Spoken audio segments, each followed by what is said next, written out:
in 2005, I launched World Series Wrestling. So I was on a honeymoon with my wife, and we bumped into a female wrestler who was in WWE at the time called Christy Hemme, and said hello, whatever. And I turned to my wife and said to her, that's a sign. I need to be promoting wrestling again. And she said, okay, well then go do it. So, so I came back and started planning the first World Series Wrestling tour.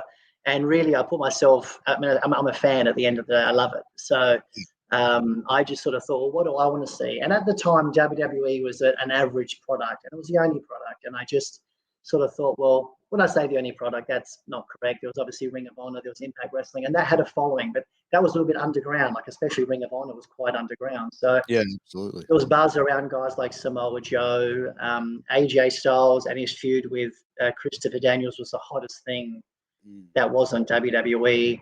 And they were having their matches around the world. And I thought, mate, I would love to see that match as a fan. So when I was putting together this talent, I sort of thought, well, I'm going to need WWE names because, that's what the fans know. But I thought, let's get a holistic show that has sort of Impact guys, some Ring of Honor talent and so on and so forth. So anyway, I put together what I thought was a pretty amazing roster for what was around at the time.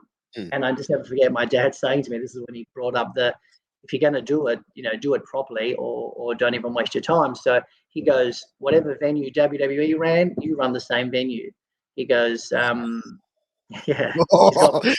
Dad's got big expectations. Oh, no, just big kahunas, that's all. So he goes, you want your fans to think it's WWE coming back. This is what you need to do. So anyway, I took his advice, and when I say I ran the same arenas, not quite. So we did Newcastle Entertainment Centre, we did Vodafone Arena, which is a massive.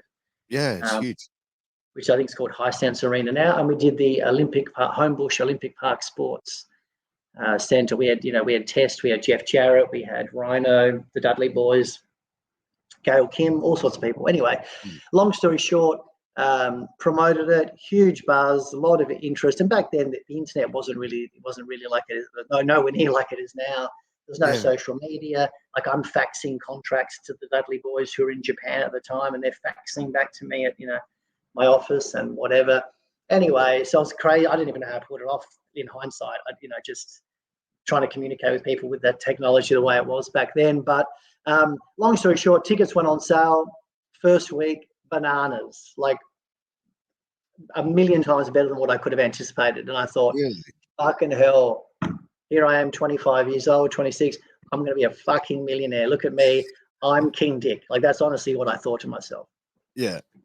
Then, and I thought, thank Christ there's other wrestling fans out there that want to come and watch what I think is good, And then during this time, like during my negotiations with the wrestlers and announcing the tours and running the ads on Raw, on Foxtel and all that kind of stuff, the TV ads, I got like a letter from the WWE legal department about something or other, and I just fucking died. Like I just shat myself.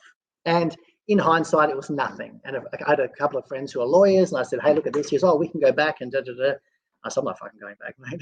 We're going to stop. They've got a whole floor of lawyers on retainer, bro, to make the deal with this. Absolutely. Probably several floors of them. So I just thought, what, not necessary. So that was it was just something little. So I had to amend something, which was fine.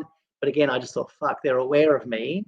How crazy. Here I am, this young fucking 25-year-old guy having a crack. And obviously they don't like someone stepping on their toes, And then all of a sudden, like I'd signed Matt Hardy for that tour, and and then all of a sudden, because he was a free agent, and then all of a sudden and that's around the whole time he split from WWE with the whole Edge and the Elite. Yes. Right. So I'd signed Matt Hardy for the tour anyway. Then and he was supposed to be at the main event with Jeff Jarrett. Then all of a sudden, oh sorry, dude, I'm going back to WWE. Okay, no worries. So then that didn't pan out. And I'd signed Vampiro for that tour, if you remember Vampiro. Yeah. But then he was saying, sorry, dude, it's my daughter's birthday that weekend. I can't be away for my daughter's birthday. No problem, dude. So, so there's a few things like that happened. I'd signed Mick Foley for the tour. And I still, up until the day we're at the airport waiting for people to come, I was expecting Mick Foley to come off the plane. He had signed with WWE. They brought him back, I think, literally just to get him off these tours, you know. And that Monday night he appeared on Raw, and the agent who I was dealing with said, "Oh, no, WWE know about your tour. They're going to put him on a flight and he'll arrive when he's supposed." I said, "Oh, okay, great." So here I am, standing at the airport. Here comes Jeff Jarrett. Here comes AJ Styles. Here comes Samoa Joe, you know, whatever. And I said, "Have you seen Mick?" And they go, "No, he wasn't on our flight." I said, "Oh, sure, he should be on the plane." Long story short. And it was nothing to do with Mick. It was just this agent who I was dealing with, obviously, diddled me some way, shape, or form. But anyway, you talk about I'm rambling. I apologise. No. This is good. Yeah. So what ended up happening was here I am talking. I was going to be a millionaire after the first week of ticket sales. Sure. All of a sudden, WWE could come in March that year, and our tour was in October. Every year since, they've only ever toured Australia once. Whichever cities they've done, whatever, they've only ever toured Australia once a year. That particular year of 2005, they came in March, was successful. Once I was gaining steam with what I was doing, all of a sudden, all over TV, everywhere, WWE, we're coming back, Australia. Two and a half weeks or 3 weeks after my tour. So here I am in the early ticket sale stages. All of a sudden, hey, the WWE's coming back. That was a handbrake for my tickets.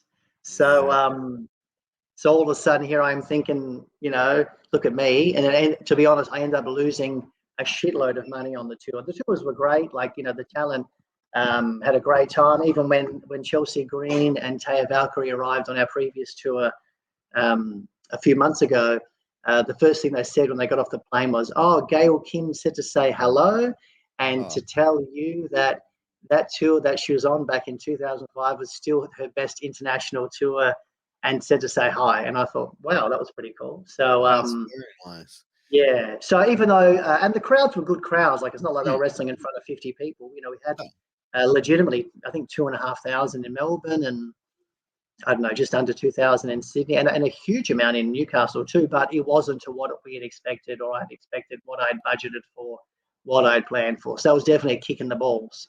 That tour. So after that, I hated wrestling, and I thought, "Fuck you, wrestling. I don't like you anymore." Especially when you lose money on it, right? That's when it's even hurts. And it wasn't $10 or $15, you know. So yeah, it was a shitload. But anyway, I got over it.